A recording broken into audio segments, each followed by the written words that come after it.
Masjid Raudatul Jannah atau yang mewakili insyaallah akan disampaikan oleh siapa? Hafiz. Ustadz Muhammad Hafiz. Mudah-mudahan jadi ustadz juga kan. Kemudian acara inti yang pertama akan disampaikan oleh Al-Mukarram Kiai Haji Ahmad Zuhri. Beliau sebagai Wakil Talqin Pondok Pesantren Suryalaya, Korwil Jawa Timur dan Indonesia Timur. Dan yang kedua akan disampaikan oleh Al-Mukarram Kiai Haji Muhammad Ali Hanafi Akbar. Beliau sesepuh Pondok Pesantren Suryalaya, Korwil Jawa Timur dan Indonesia Timur. Tapi beliaunya masih di belakang, insya Allah kada lama datang lagi ke sini, datang. Jadi yang pertama kini akan disampaikan oleh beliau dulu. Menginjak yang pertama kita mulai acara ini berlangsung berantai lah. Kita sampaikan kepada Al-Mukarram Bapak Haji Abdul Walik Idris.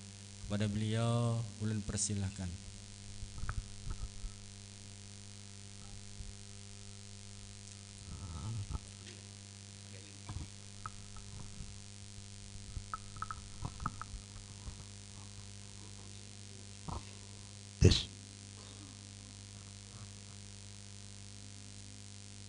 Assalamualaikum warahmatullahi wabarakatuh.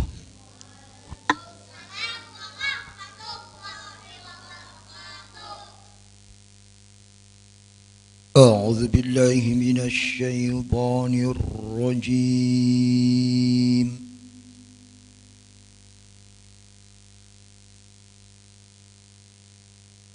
Bismillahirrahmanirrahim.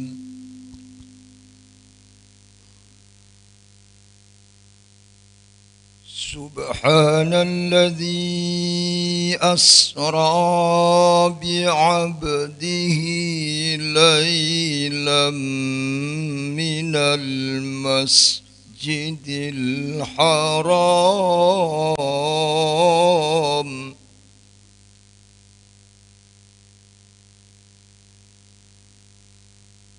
ليلا من المسجد الحرام إلى المسجد الأقصى الذي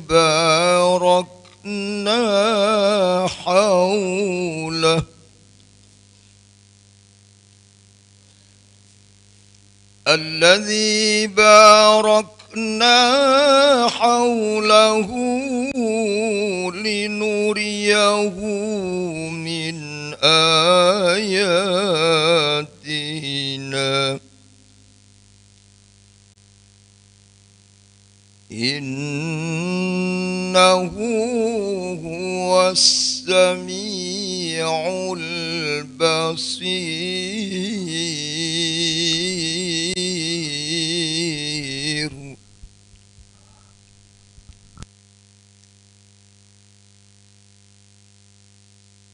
سبحان الذي أسرى بعبده ليلا من المسجد الحرام إلى المسجد الأقصى الذي باركنا حوله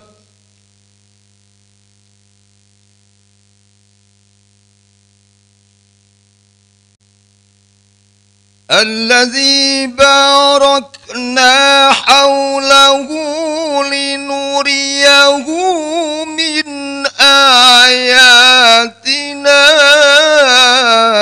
إنه هو السميع البصير.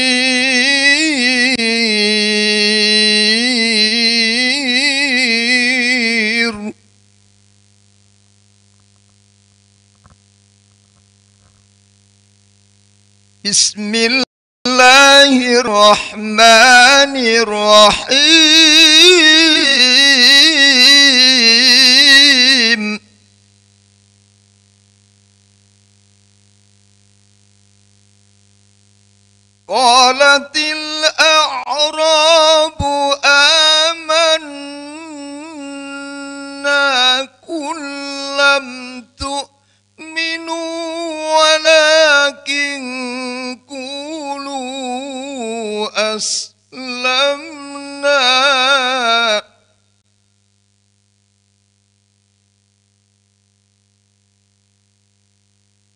قل لم تؤمنوا ولكن قولوا أسلمنا ولما يدخل الإيمان في قلوبكم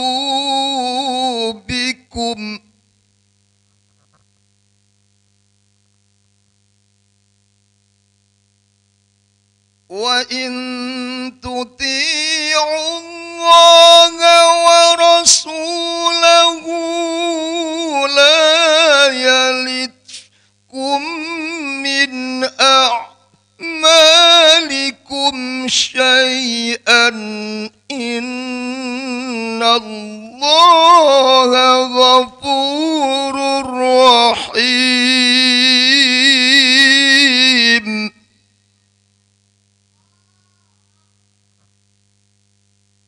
بسم الله الرحمن الرحيم.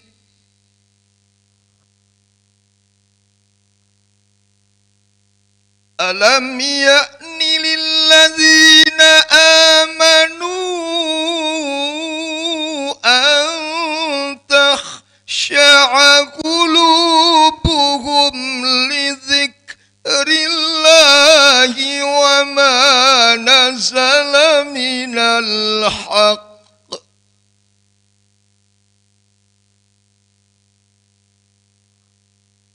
ولا يكونوا كالذين أوتوا الكتاب من قبل فطال عليهم الأمد فقست قلوبهم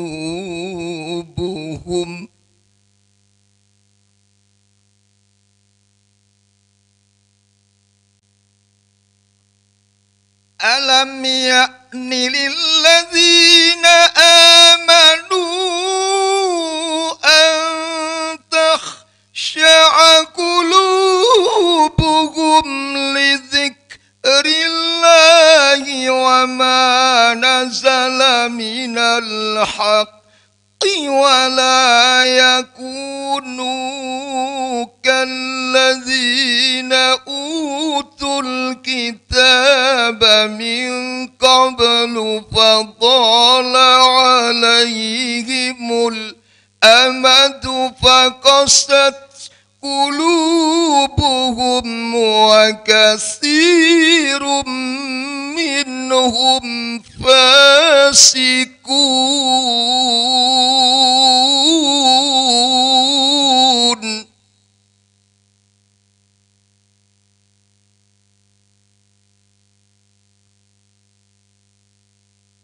الله أكبر. بسم الله الرحمن الرحيم.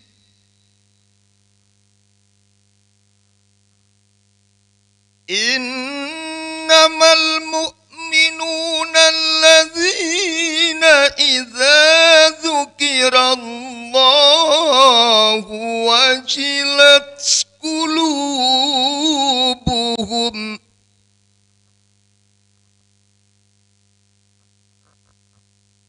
وإذا تليت عليهم آياته زادتهم إيمانا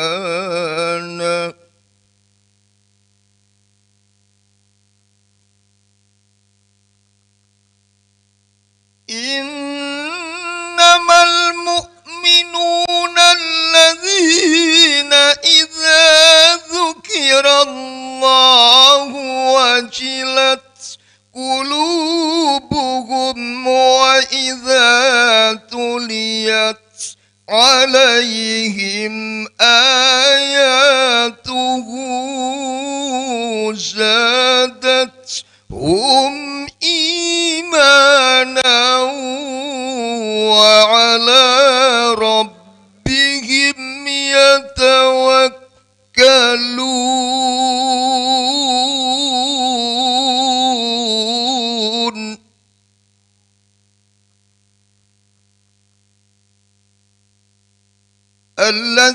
يقيمون الصلاة ومما رزقناهم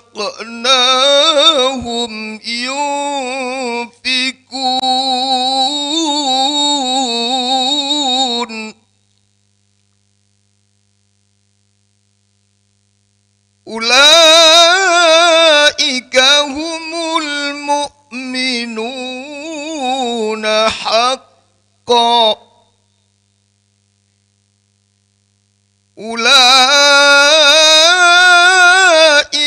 هم المؤمنون حقا لهم درجات عند ربهم ومغفرة ورزق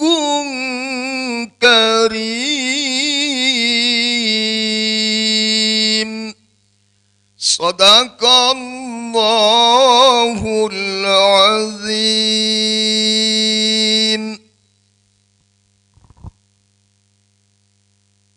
Aku berlindung kepada Allah dari godaan setan yang terkutuk dengan menyebut asma Allah yang Maha Pengasih lagi Maha Penyayang. Maha suci Allah yang telah memperjalankan hambanya Muhammad pada malam hari dari Masjidil Haram ke Masjidil Aqsa, yang telah kami berkahi sekelilingnya agar kami perlihatkan kepadanya sebagian tanda-tanda kebesaran kami. Sesungguhnya Dia Maha mendengar lagi Maha melihat. Dengan menyebut asma Allah yang Maha Pengasih lagi Maha Penyayang,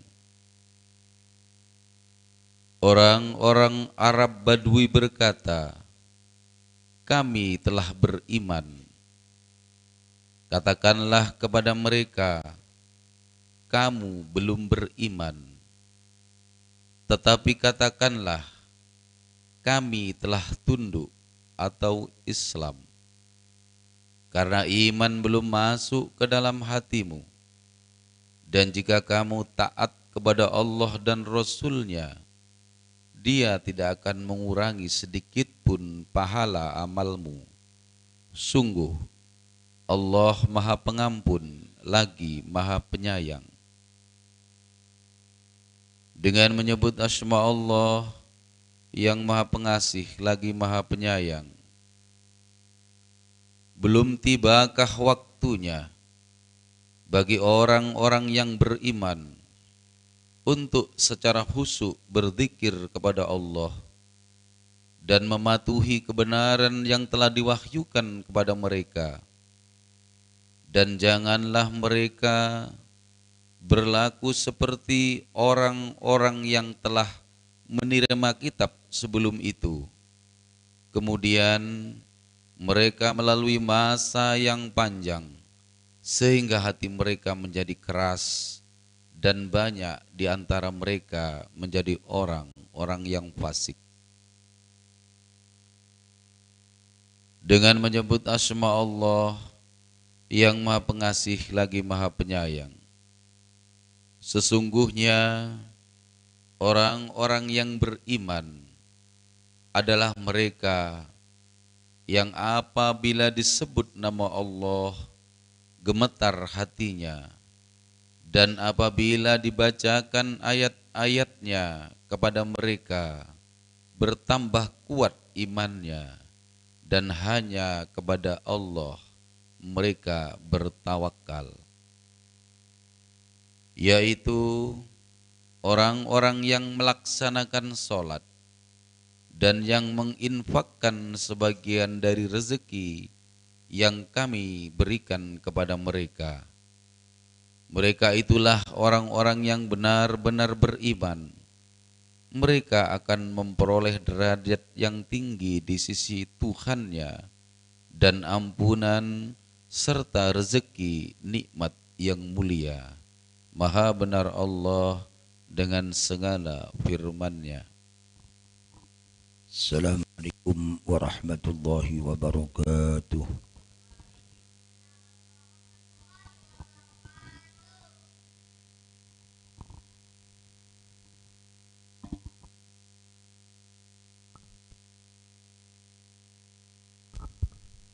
Acara berikutnya adalah sambutan dari Ketua Takmir Masjid Raudatul Jannah atau yang mewakilinya. Siapa namanya? Yang mewakilinya adalah Ustadz Muhammad Hafiz. Kepada beliau ulun persilahkan.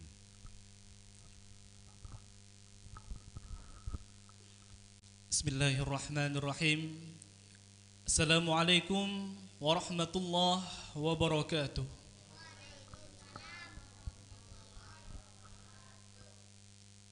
Alhamdulillahi rabbil alamin. Nahmaduhu wa nasta'inuhu wa nastaghfiruh.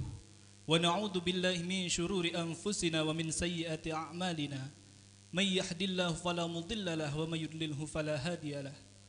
أشهد أن لا إله إلا الله وحده لا شريك له وأشهد أن سيدنا ونبينا محمدا عبده ورسوله لا نبي بعده. Yang sama-sama kita muliakan Al-Mukarram Al-Ustaz Kiai Haji Muhammad Ali Hanafiah Akbar. Beliau adalah sesepuh dari Pondok Pesantren Suryalaya, Korwil, Jawa Timur dan Indonesia Timur. Kemudian yang sama-sama kita muliakan juga Kiai Haji Ahmad Zuhri, Kiai Haji Al-Ustadz Abdul Khalik Idris selaku qori yang tadi kita dengari bersama lantunan ayat suci yang beliau sampaikan, serta Al-Ustadz Slamet Riyadi Al-Madani yang mana beliau adalah penterjemah dari ayat yang dibacakan oleh Al-Ustadz Haji Abdul Khalik Idris tadi. Serta yang kami hormati pula seluruh rombongan yang sudah datang ke masjid ini selaku perwakilan dari Takmir Masjid Raudatul Jannah atau perwakilan dari masyarakat Komplek Gria Pengurus Indah. Yang pertama dan utama kami ucapkan terima kasih banyak kepada rombongan dari Pondok Pesantren Suryalaya yang bersedia datang ke masjid kami ini, yakni Masjid Raudatul Jannah, dalam acara tablik akbar menyambut bulan Sya'ban. Terima kasih selanjutnya saya ucapkan kepada seluruh jamaah yang telah berhadir di masjid ini, meluangkan waktunya untuk mengkaji ilmu agama, yang pada malam hari ini kita akan kaji tentang bagaimana kiat-kiat salat khusyuk yang nantinya akan disampaikan oleh Al-Mukarram. Terima kasih selanjutnya kami ucapkan kepada para panitia serta para takmir masjid yang telah memberikan bantuannya, baik itu pikiran, harta benda ataupun tenaganya untuk mensukseskan daripada acara kita pada malam hari ini. Sekali lagi untuk semua pihak yang terlibat kami ucapkan terima kasih.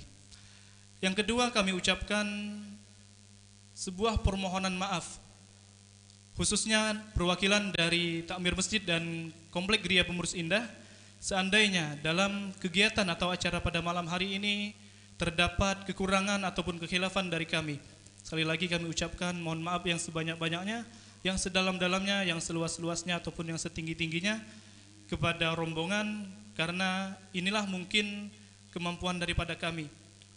Di lain waktu mungkin bisa untuk lebih mematangkannya lagi. Sekali lagi kami memohon maaf yang sebesar-besarnya. Tidak banyak yang dapat saya sampaikan selaku perwakilan dari Takmir Masjid Gria Pengurus Indah. Mungkin hanya ini yang dapat saya sampaikan. Sekali lagi yang utama dan utama kami ucapkan terima kasih atas kehadiran rombongan ke masjid ini dan mohon maaf seandainya ada kekurangan dan kekhilafan. Hadanallahu wa iyyakum ajma'in. Wallahul muwaffiq ila aqwamit thariq. Assalamualaikum warahmatullahi wabarakatuh.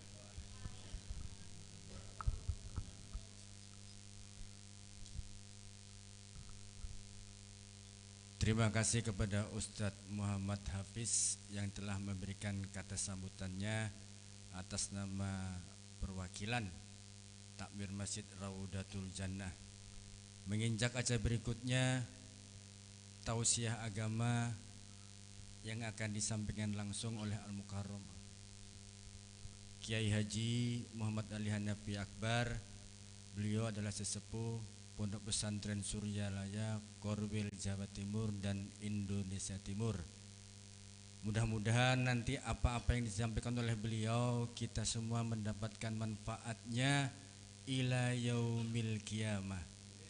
Jadi ulun secara pribadi memohon kepada pian-pian berataan ini untuk fokus mendengarkan beliau sampai selesai. Demikian yang bisa ulun sampaikan. Kepada Al-Mukarram ulun persilahkan.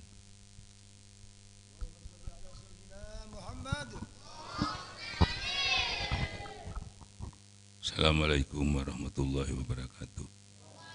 Alhamdulillah, alhamdulillah rabbil alamin. Wassalatu wassalamu ala asrofil anbiya wal mursalin sayyidina Muhammad wa ala alihi washabihi ajma'in. Amma ba'du. Ilahi anta maksudi wa ridhoka madubiyatini mahabbataka wa rabbi shrah li sadri wa yassir amri wahlul 'uqdatam min lisani. Syafaati Rasulullah sallallahu alaihi wasallam karomah Syekh Muhyiddin Abdullah Mubarak Syekh Ahmad Syahbullah Fatahul Arifin. Al-Fatihah.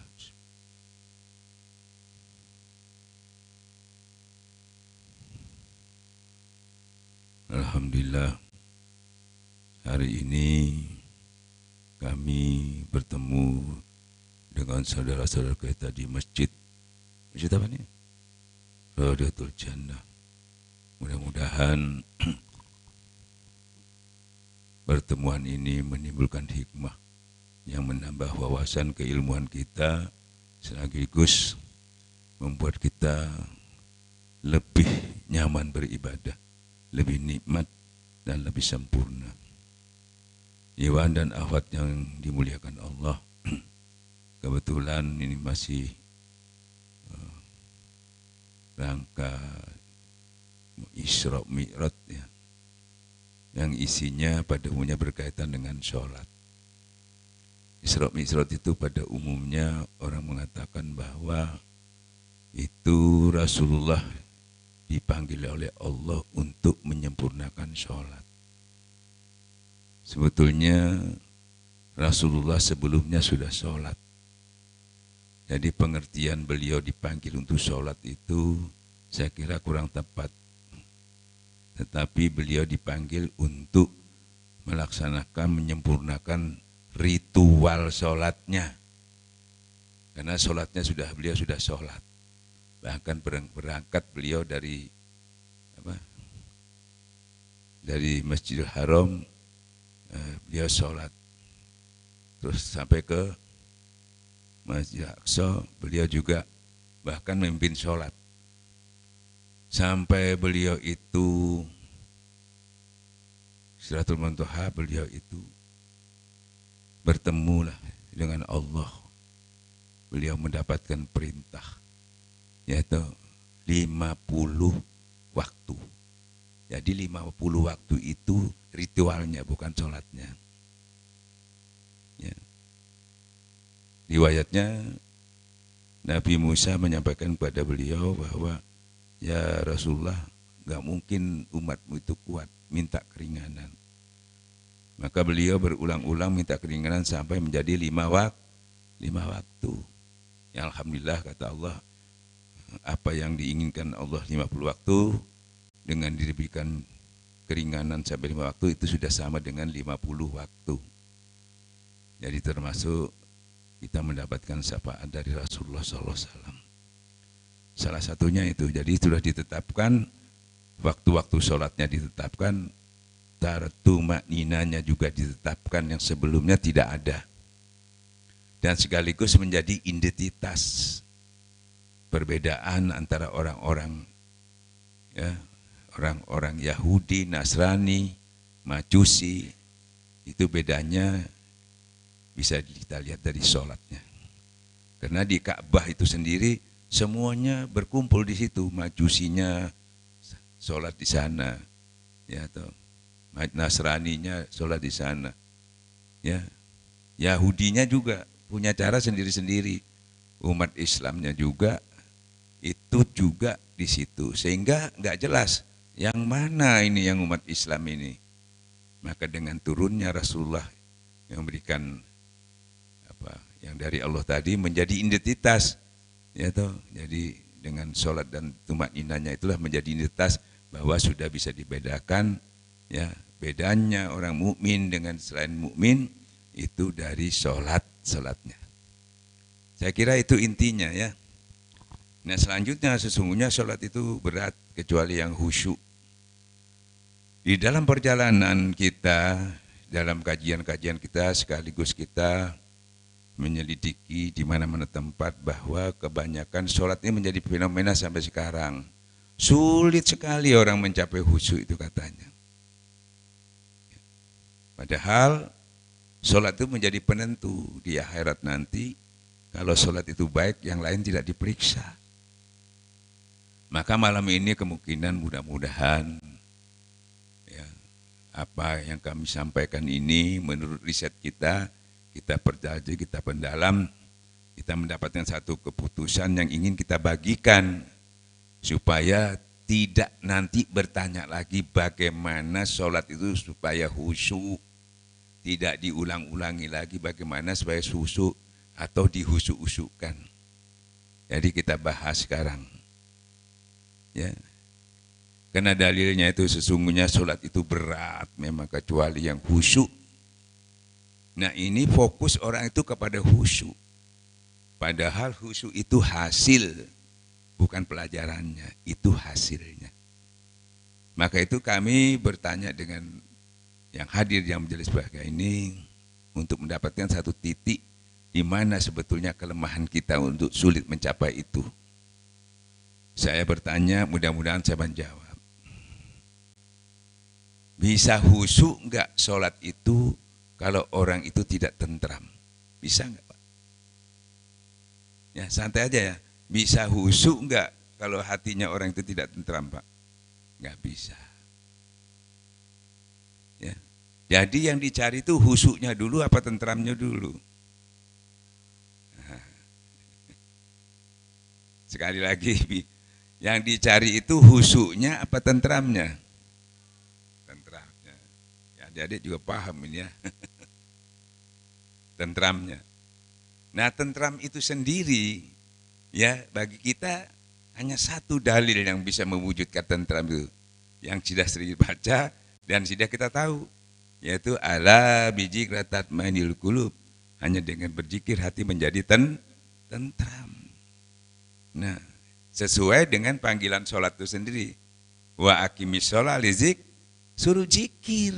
Ternyata enggak ada yang sulit. Prosedurnya suruh zikir. Masalahnya zikir yang mana, kan begitu. Nah, zikir yang disampaikan yaitu oleh guru, kalau di ilmu tasawuf, di guru-guru tarekat itu zikir yang disampaikan oleh guru mursyid yang kamil, mukamil, yang sanadnya harus sampai kepada Rasulullah SAW sesuai dengan dalilnya. Fas'alu ahla zikir in kuntum la ta'lamun. Harus digurui, nggak bisa kalau nggak digurui.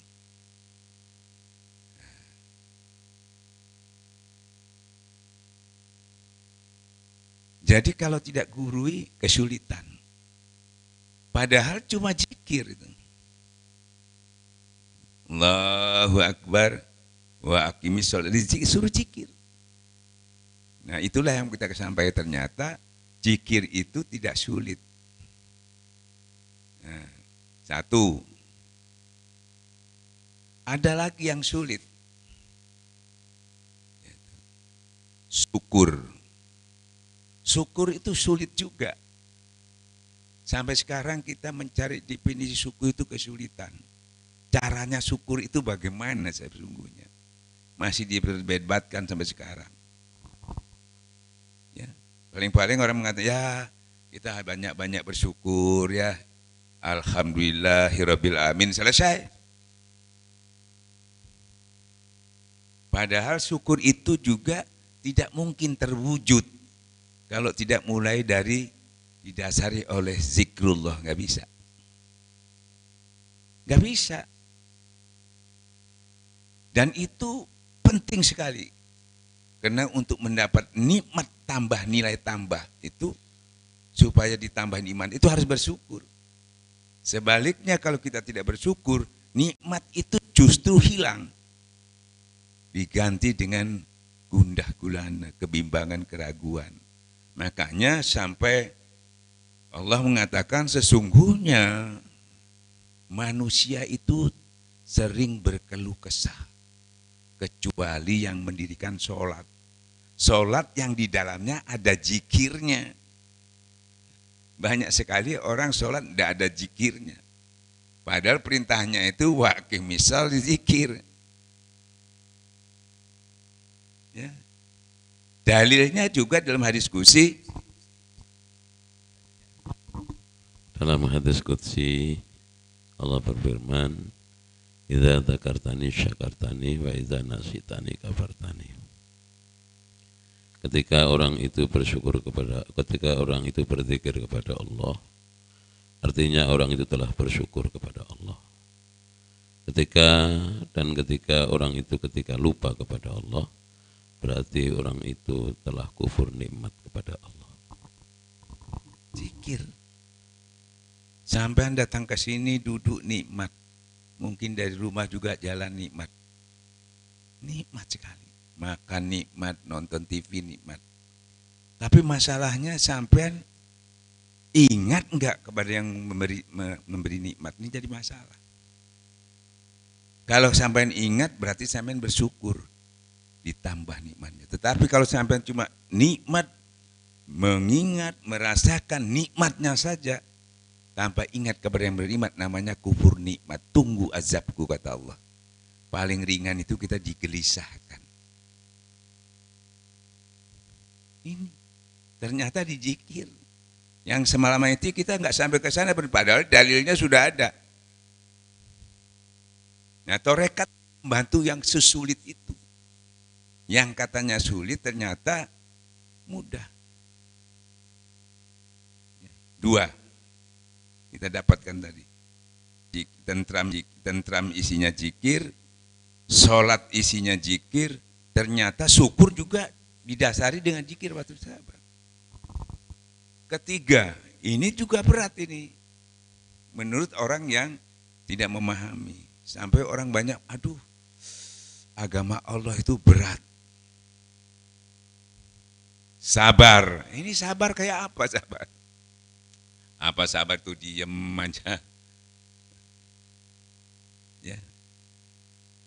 Sesungguhnya Allah beserta orang yang sabar. Saya tanya sekarang, bisa sabar enggak kalau hatinya orang enggak tentram? Bisa enggak?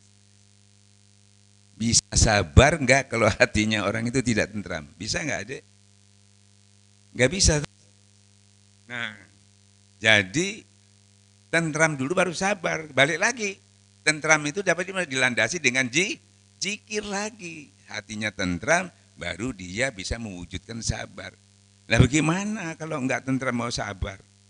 Orang kalau enggak tentram itu temperamennya pasti tinggi. Bagaimana dia mau sabar? Nah, dengan kita berzikir itu, yaitu tentram, dengan ketentram itu mudah sekali mewujudkan kesabaran itu tadi. Sekaligus kalau dawamnya zikir itu terus dilakukan, sifat-sifat Allah yang asobru itu akan membias kepada kita. Sesuai dengan firman Allah sendiri bahwa bersifatlah dengan sifat-sifat Allah.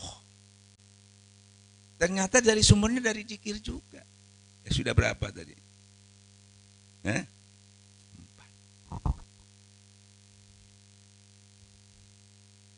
Lima, ikhlas. Ini juga sulit. Selama ini di lapangan ini praktek ikhlas itu selalu, kenapa sampai kok bisa ikhlas menolong orang itu? Misalnya, wah karena orang itu pernah menolong saya, pernah baik sama saya. Ukurannya perasaan. Kalau yang enggak baik, wah saya enggak memberi bukannya apa, Karena saya tidak ikhlas. Kalau tidak ikhlas kita memberi itu atau bersedekah sia-sia. Jadi lebih baik enggak. Ya. Jadi semuanya luput. Memberi luput karena tidak karena Allah, karena kebaikan orang itu, karena perasaan yang diukur, apalagi tidak memberi, semuanya luput. Saya sampai sekarang bangun malam aja itu sulit untuk bangun, saya paksakan. Saya tidak mau memakai seperti yang katakan itu, ya, masalah ikhlas itu. Saya enggak mau pakai. Karena saya masih belajar untuk ikhlas. Tapi tidak mulai langsung ikhlas, enggak bisa. Saya belajar mulai dengan taat. Karena itu perintah Allah. Mau ikhlas pun mau enggak, sami'na wa ta'na, saya lakukan. Saya lakukan karena apa? Karena Allah. Nah itu ikhlas. Bukan karena nafsu. Bukan karena ikhlas perasaan. Karena Allah. Sepertinya zaman Rasulullah banyak sekali sahabat-sahabat, ya, dengan seketika kadang-kadang dipanggil Rasulullah ikut berperang. Bahkan ada yang kemanten baru aja, baru 1 hari dipanggil Rasulullah. Langsung beliau mengatakan sami'na wa ta'na, langsung berangkat. Taatnya karena Allah dan Rasulnya. Kalau ngukur perasaan pasti, waduh, ini baru kemanten baru, ini kok disuruh. Enggak nunggu sebulan dulu, seminggu dulu.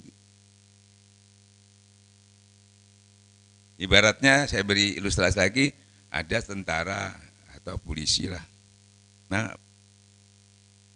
pangkatnya sersan, dipanggil komandannya. Datang.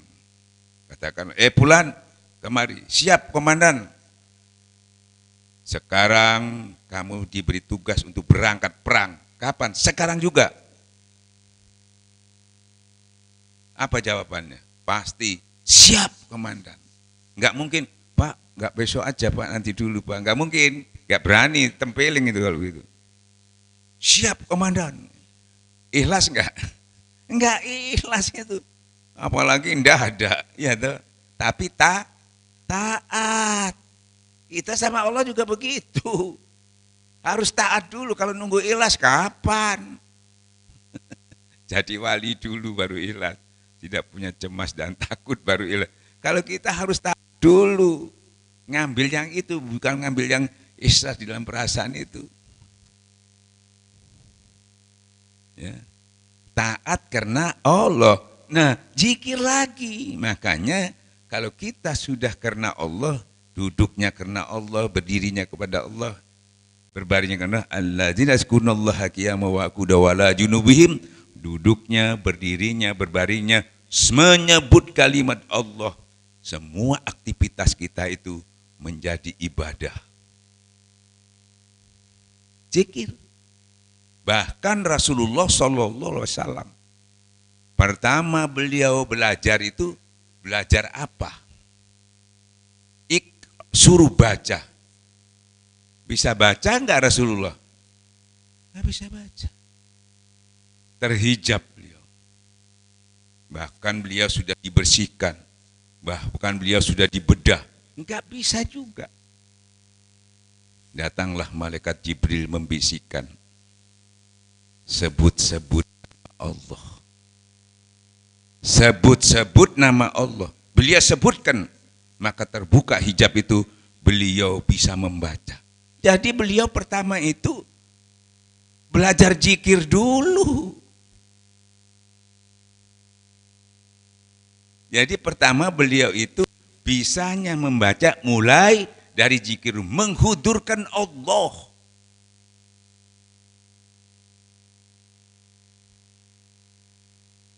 Nah, tarekat itu mengajarkan itu. Ulama tasawuf fokus ke itu.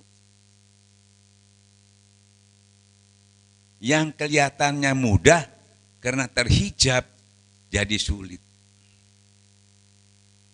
Makanya hijabnya harus dibuka. Membukanya dengan zikir. Dari Allah, dibukanya juga dengan Allah. Apalagi mati. Apa? Kita sekolah di Mesir, di Yaman, jadi guru besar. Sampean mati, modalnya untuk selamat cuma zikir. Enggak dibawa semua itu. Imam Al-Ghazali, guru besar, jadi rujukan bagi ahli sunnah wal jamaah. Mulai umur 7 tahun benar berguru, umur 36 tahun jadi profesor. Bukan main-main, jadi profesor, jadi guru besar pada zamannya. Pada saat beliau menjadi guru besar itu juga beliau imannya terpuruk. Imannya rontok. Beliau sampai stres. Sampai sakit berapa bulan. Ilmu yang dipelajari selama ini sedikit pun dia mengakui dalam kitabnya melawan kesesatan. Sedikit pun tidak bisa menolong. Sampai stres. Dia cari apa sebabnya. Dia buka kembali ilmu-ilmunya yang pernah dihujahkan kepada seseorang yang tidak bisa lagi orang mengembalikan hujahnya itu karena luar biasanya kecerdasan beliau. Tapi untuk diri sendiri beliau belum cerdas. Sehingga beliau membuka kembali mana ilmu-ilmu yang bisa menolong dirinya dalam keadaan galau itu tadi. Ternyata dia cari hanya membuka apa yang dilakukan ulama-ulama tasawuf, orang-orang sufi. Dia pelajari, tetapi nggak bisa juga. Ternyata mempelajari ilmu tasawuf tidak bisa dengan kitab. Tidak bisa membuka hikam begitu aja. Karena hasil hikam itu bukan hasil baca, hasil mendekatkan diri kepada Allah. Hasil muraqabah. Bukan hasil baca. Nah, hingga beliau akhirnya mencari guru. Kebetulan ketemu guru, dia membawa pengetahuannya disampaikan untuk disyarah. Di mana kesalahannya selama ini. Ternyata kata gurunya semuanya soheh. Enggak ada yang salah. Tetapi kenapa terjadi demikian? Maka dikata oleh gurunya, ilmunya soheh, tempatnya ilmu yang bermasalah, enggak soheh. Kotor. Nah, kita sering menuntut itu lupa. Mencari yang sohe terus, tapi tempatnya lupa. Tempatnya enggak sohe. Padahal menentukan di dalam diri manusia itu ada sebuah hati kalbu. Kalau itu kotor, rusak, rusak semuanya. Kalau itu baik-baik semua. Ibarat kita punya komputer canggih. Program mau dimasukkan yang bagus program. Tapi di dalamnya ada virus rusak. Nah itu yang jadi masalah itu sebetulnya. Maka dari itu tadi di surat Al-Hadid disampaikan bahwa Allah mengimbau pada orang beriman, ya ayyuhalladzina amanu, hai orang-orang beriman, kapan kamu serius? Ya, untuk khusyuk, untuk dekat kepada Allah, kapan seriusnya? Ya. Untuk serius juga untuk mendapat kebenaran dari apa yang kamu lakukan itu. Jangan kamu seperti orang dahulu, ya toh. Itu sudah diberi ilmu juga, diberi kitab, dipelajari juga. Tapi waktu yang panjang untuk dekat kepada Allahnya itu enggak dipakai. Lebih banyak membahas pengetahuan, berdebat, ya. Tapi masa yang panjang ini tidak terisi dengan dekat kepada Allah.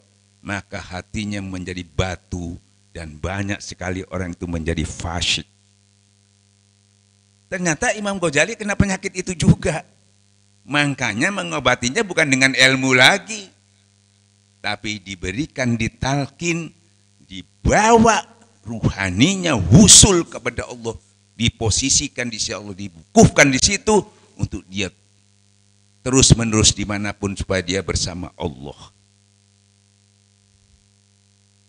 Tidak diajar lagi pengetahuan. Kita lihat sejarah Jalaluddin Rumi, juga caranya pengetahuan suruh taruh dulu. Bahkan Nabi Musa disuruh belajar kepada Khidir, jangan buka kitab, buka mulut aja nggak boleh, suruh ikut dulu, idbak dulu, ikuti jalan orang-orang kembali kepada Allah itu dulu. Syaratnya itu, ternyata kurangnya dekatnya kepada Allah itu kurangnya. Nah, torekat itu membantu itu ke sana, bukan ke karomah macam-macam itu. Bukan menceritakan alam jabarut lahut itu, enggak ke sana. Terlalu muter-muter, langsung ke sisi Allah.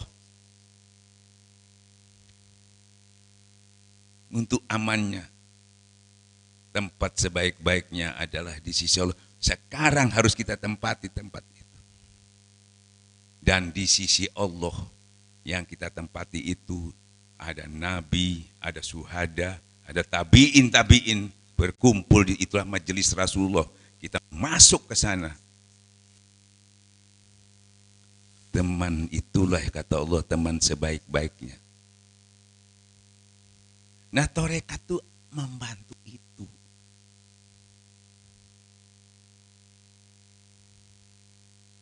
Para iwan dan akhwat yang muliakan Allah.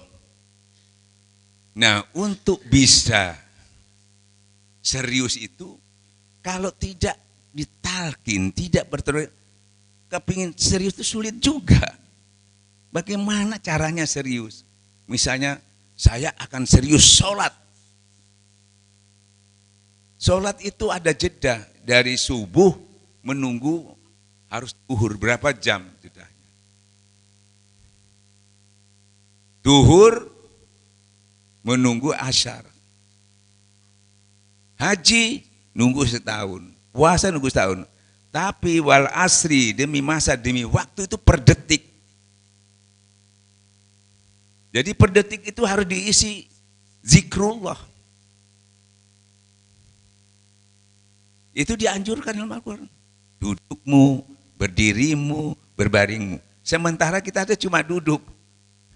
Berdirinya sudah lupa. Sementara kita cuma ingat kepada Allah itu baca Quran. Sebelum baca Quran lupa kita. Baca Quran ingat. Sehabis baca Quran lupa lagi. Istighosah ingat. Sebelum istighosah lupa.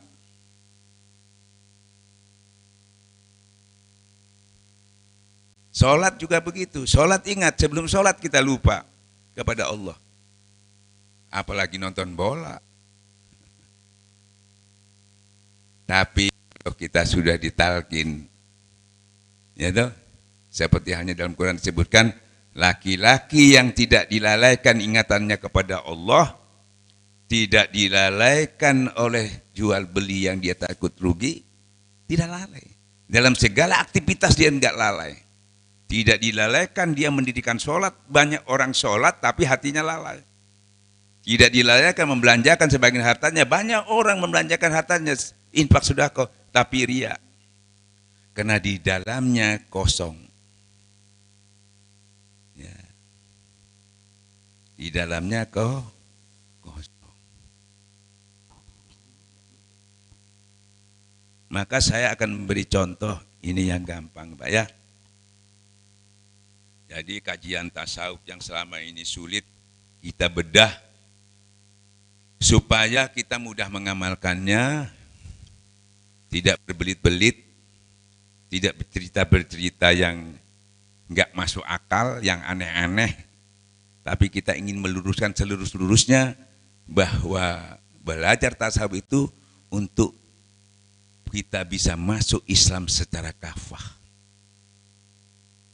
Kalau tidak, kita lihat tadi riwayat Imam Ghazali, habis umurnya untuk kafahnya, dia harus ditalkin, harus belajar zikir dulu dengan guru mursyid, baru bisa kafah.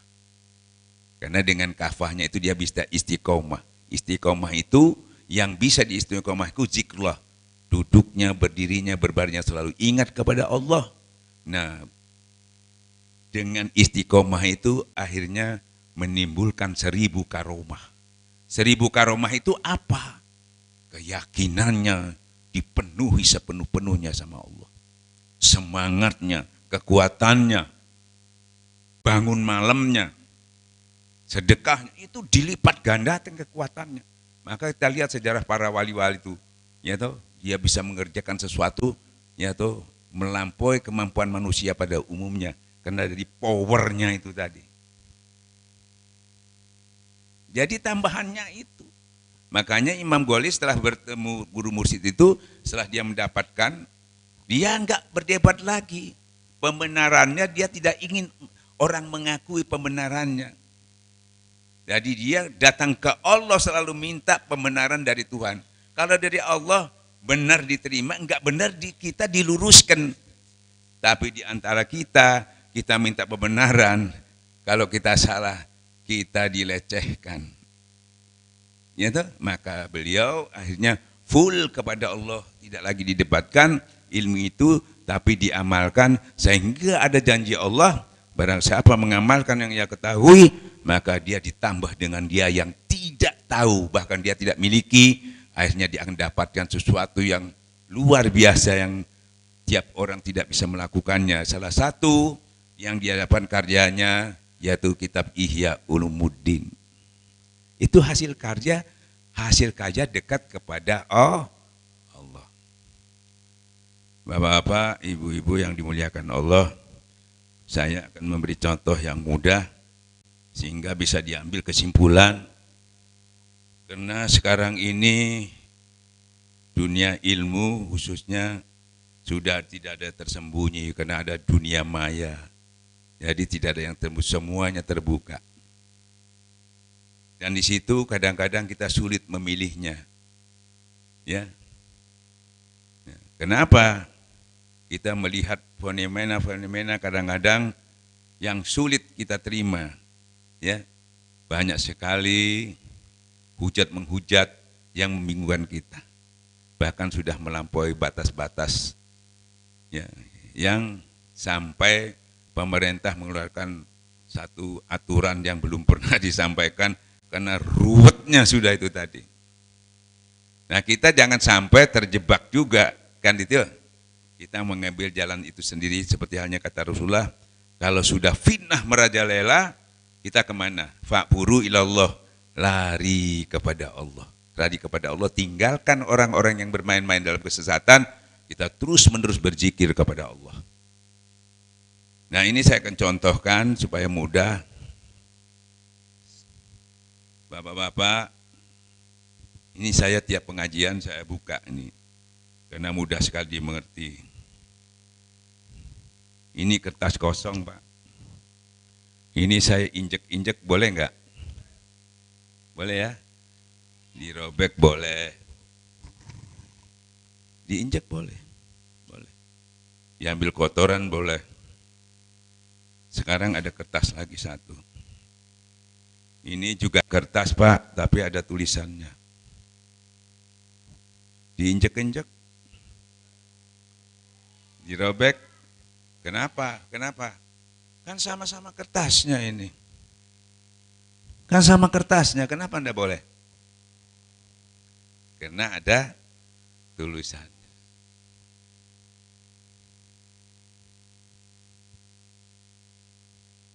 Apalagi diambil buat kotoran ya. Kenapa berwibawa sekali ini? Kertas ini punya wibawa berarti. Sampai tak kasih 10 juta enggak berani nginjek. Berani enggak nginjek dikasih 10 juta? Sampai saya suruh injek ini, saya kasih 1 juta aja pasti sampai berani. Tapi ini enggak berani. Cuma kertas. Begitu wibawanya ya. Ya, ternyata ada tulisan ini. Kira-kira kalau tulisan ini ada di dalam kolbu kita, di dalam ruh kita, kira-kira gimana? Ya Pak ya? Karena enggak ada ini di dalam kita seperti kata. Nah, kita mudah diadu domba, mudah dihinakan, mudah diinjek-injek.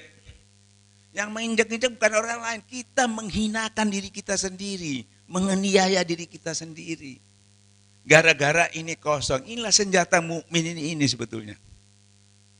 Kita cuma memakainya kurang cerdas. Banyak kita pasang cuma di rumah. Ibu-ibu pasang di tembok, depan pintu. Ya. Pajangan. Ya. Jinnya mau masuk, setan takut juga sebetulnya. Tapi dia lihat yang punya rumah, ditunggu di luar. Ya, yang punya rumah keluar, nggak ada tulisannya. Orangnya dimasuki. Makanya banyak orang kesurupan. Kalau ada tulisan ini, di dalamnya ini otomatis meruqyah nantinya. Ya, jadi banyak kesurupan karena ini kosong. Cuma ini aja. Nah, kalau sudah tulisan ini ada di dalam diri kita, apa kata Allah? Bismillahirrahmanirrahim. La yadurru masmin fil ardi wala bis sama. Jangan yang di bumi, di langit pun tidak bisa memberi mudarat. Ini senjata kita yang hilang. Nah, ini orang-orang tasawuf oleh guru mus ini yang ditanam Pak di sini Pak. Dia masuk di dalam darah daging kita. Dan dia keluar bersama ruh kita dalam sakaratul maut. Malaikat tidak bertanya. Dia melihat aja sudah ketakutan. Ini senjatanya. Dan ini saya bilang gitu, ini zikir.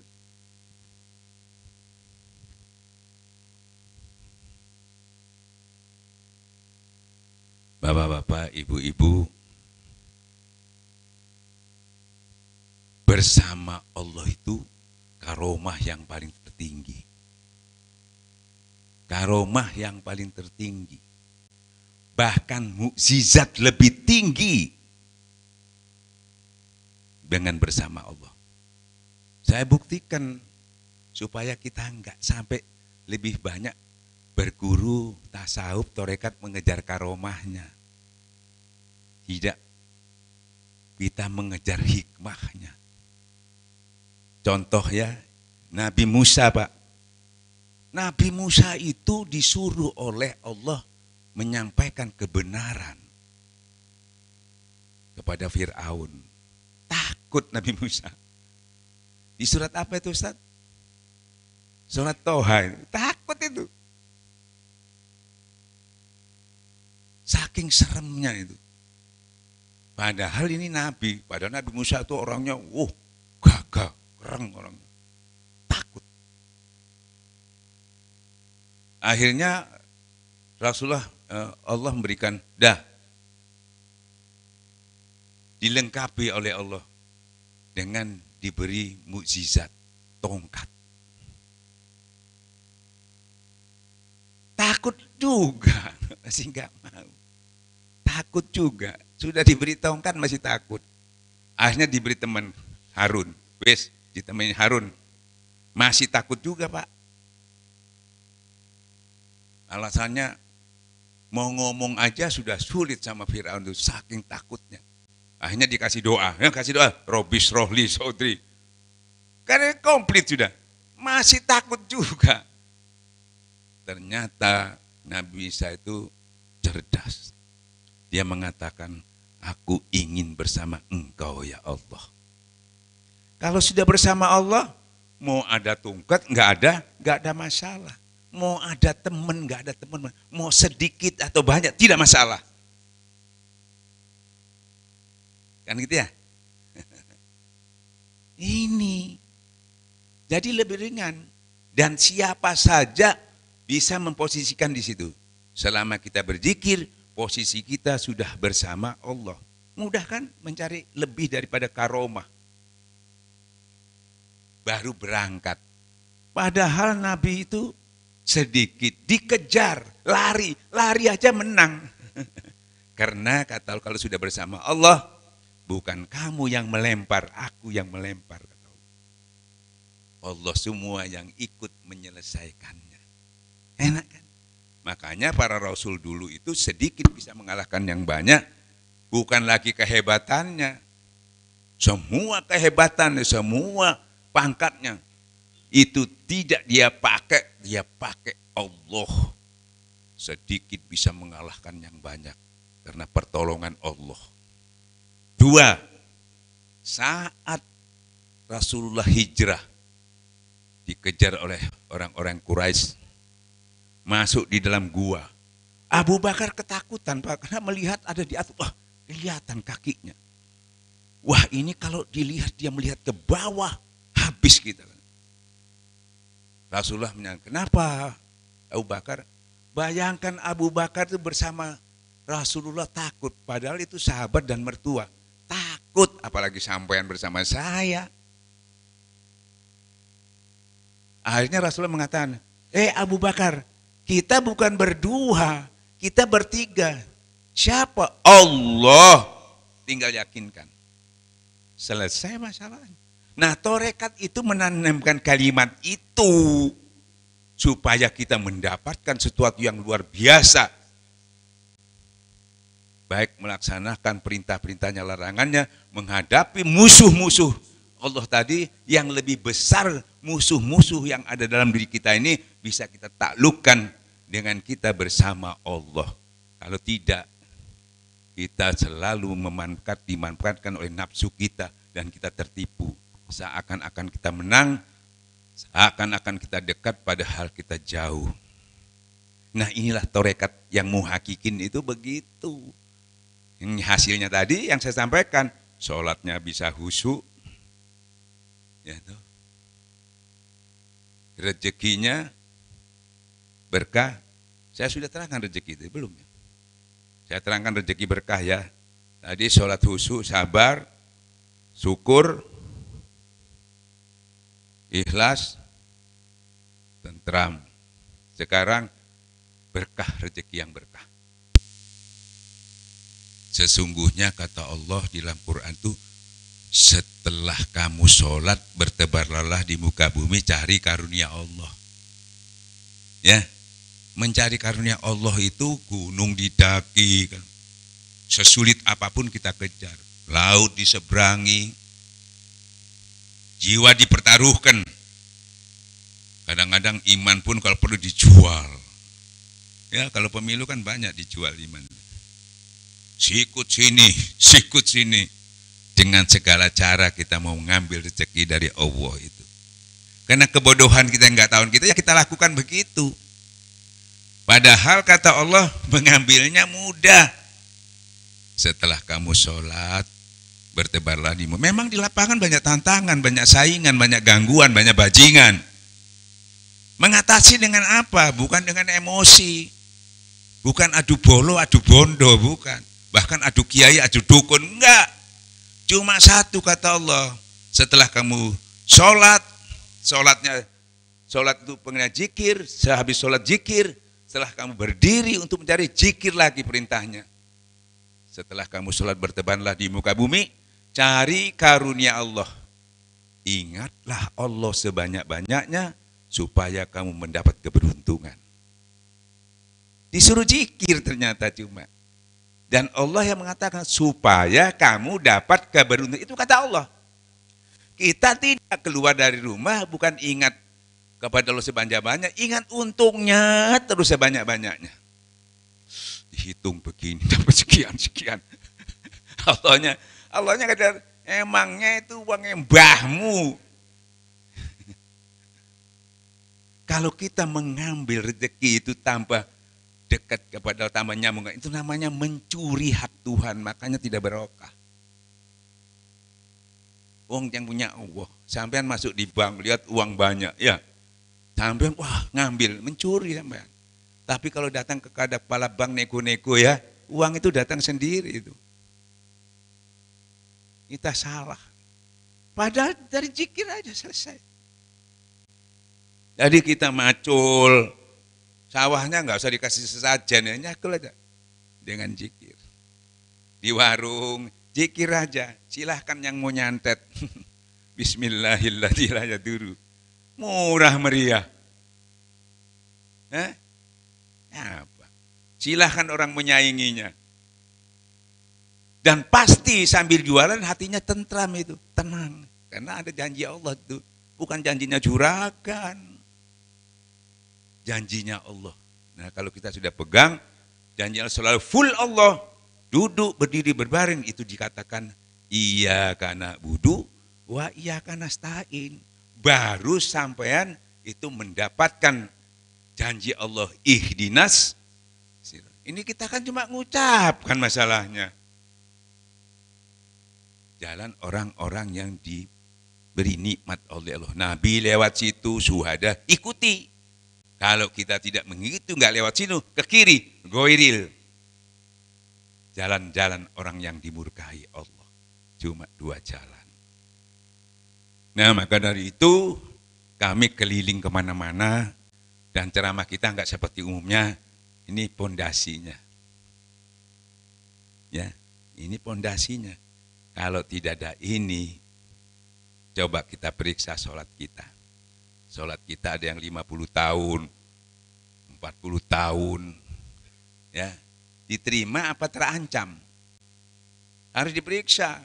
Ada yang sudah kepalanya hitam, masih terancam. Makanya diperiksa. Kita periksa sekarang ya, biar tahu. Ini kiblat. Sampai makmum.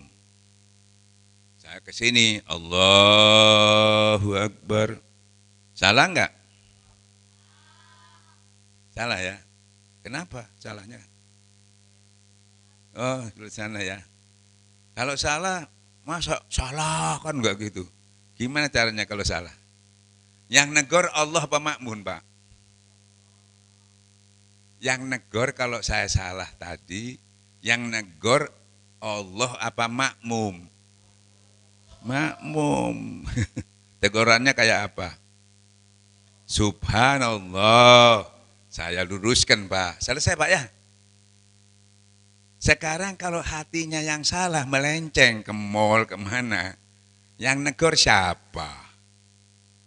Sampean juga nggak tahu, karena nggak tahu hatinya orang.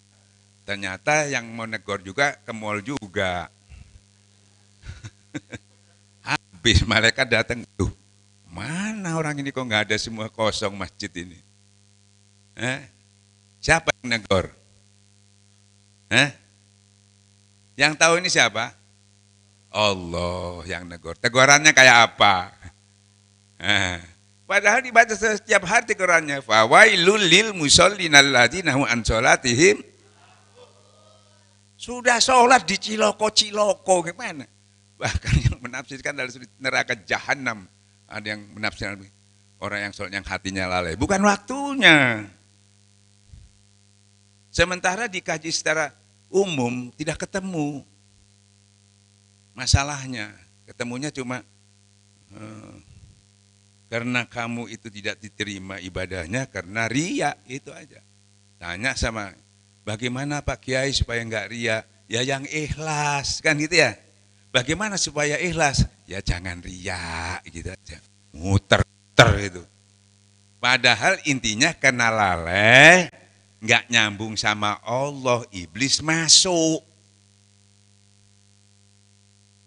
Kalau zikir ini tertutup oleh zikir, nggak bisa masuk, Pak. Harus ditutup ini. Kalau nggak itu jadi lewatan iblis keluar masuk. Sumalatanahum tuh masuk. Jadi ulama tasawuf itu membantu itu, bukan belajar tasawuf itu supaya bisa karomah, bisa begini, bisa begini. Bukan itu tujuannya. Kalaupun ada, bukan tujuan itu. Kalau diberi kelebihan-kelebihan, ya, tapi bukan tujuan. Paham ya maksud saya? Jadi penting nggak ini zikir ini? Sangat penting. Mau belajar enggak? Enggak boleh anak kecil masih. Jadi adik-adik nanti kalau sudah mulai zikir, adik-adik harus pulang dulu ya. Nanti kalau sudah besar, sudah SMA kelas 1, baru boleh mengambil syaratnya itu. Nah, ya. Tapi sekarang sudah mendapatkan, ya, sudah ada masuk ke dalam pikiran kita, insya Allah tidak sia-sia. Bagaimana Pak? Kalau sudah menginginkan, tadi saya sudah menyampaikan hasilnya, Kalau saya mengambil, kami akan berikan dengan waktu 15 menit selesai. Kalau setuju, kita mulai. Bagaimana? Setuju? Jangan bengong. Kalau enggak setuju, kurang jelas, sampai boleh hujah saya.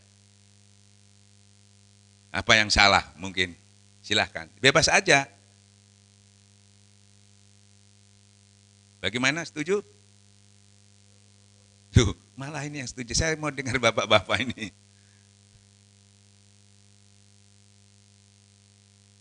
Ada yang khawatir, maka tanyakan. Atau hujah saya.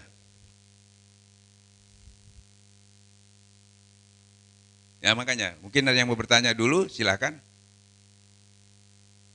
Sampai yang tahu, di sini wali-wali sudah banyak yang habis, termasuk guru kita sekumpul, apa belajar? Ya ini sebetulnya sama aja. Tapi lebih kita permudah, lebih kita singkatkan, supaya orang-orang awam juga bisa mengambilnya.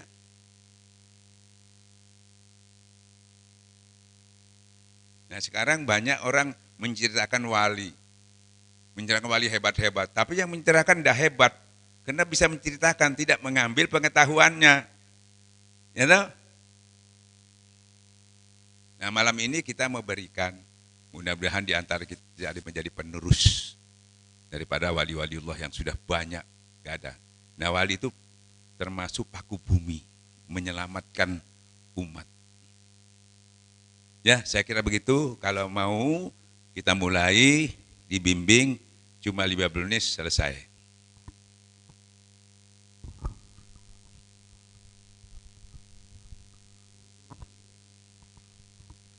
Mohon dengan segala hormat untuk bapak-bapaknya, mas-masnya lebih maju. Yang kecil-kecil mundur ke belakang nah ya. Iya. Yang bapak-bapak silakan maju ke depan. Adik-adik ya. Karena kalau adik-adik ini kan masih belum balik ya. Ini kalau sudah balik, sudah kewajiban. Ya, kalau sudah enggak apa-apa. Ayo maju, bapak yang lain. Silakan maju ke depan. Silakan panitia diatur. Ya, silakan. Silakan Pak, silakan.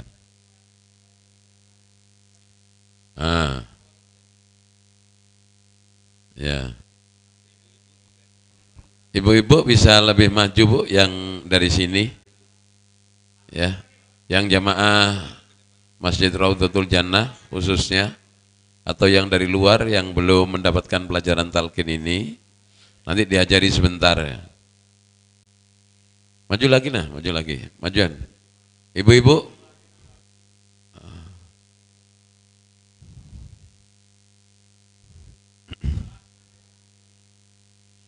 Diatur Pak, minta tolong Pak. Ya. Ibu-ibunya enggak apa. Nanti karena ini praktek Ibu, bukan ilmu ya. Kalau ceramah itu hanya kita dengarkan, biar di luar nggak apa-apa. Karena ini praktek nanti akan diamalkan, maka ini Bapak Ibu harus melihat saya. Karena cara meraktekannya nanti ngamalkannya bagaimana gitu ya. Ya, Bapak-bapak lebih maju lagi Pak, biar merapat. Yang belakang merapat, maju. Biar ibu-ibu bisa di belakangnya. Mohon dengan hormat ya. Terima kasih. Terus ya. Maju.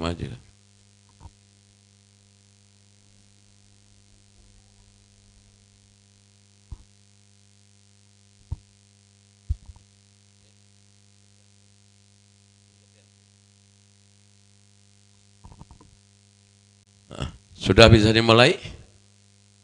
Bisakah?